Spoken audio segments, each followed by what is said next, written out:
Shanti Sadanam school for differently ഏബിൾഡും Shanthi Sadanam institute of rehabilitation advance സ്റ്റഡീസും സംയുക്തമായി നടത്തുന്ന കനിവുത്സവം മെയ് 21 മുതൽ മെയ് 23 വരെ പുറക്കാട് ശാന്തി സദനം ക്യാമ്പസിൽ നടക്കും.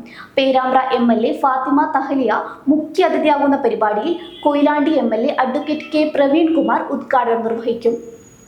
ശാന്തി സദനം എന്ന സ്ഥാപനം വിവരമായ വെല്ലുവിളികൾ നേടുന്ന കുട്ടികളുടെ ഉന്നമനത്തിനു വേണ്ടി അതിന് 16 വർഷമായിട്ട് പ്രവർത്തിച്ചുകൊണ്ടിരിക്കുകയാണ്.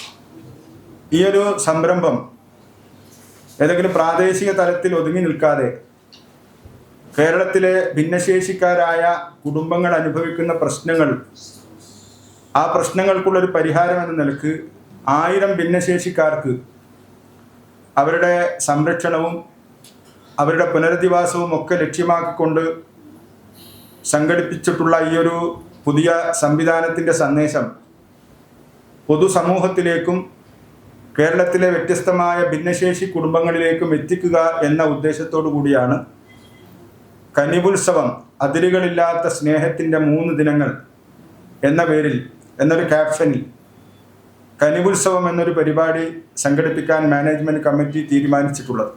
കോഴിക്കോട് പ്രസ് ക്ലബിൽ നടന്ന വാർത്താ സമ്മേളനത്തിൽ സ്വാഗത സംഘം chairman Suresh Changadath, vice chairman Madathil Abdurahiman, convener Adil Mundiyoth, സ്വാഗത സംഘം convener Rajan Kolavi, Shanthi Sadanam manager PM Abdussalam, vice president Habeeb Masood തുടങ്ങിയവർ വാർത്താ സമ്മേളനത്തിൽ പങ്കെടുത്തു.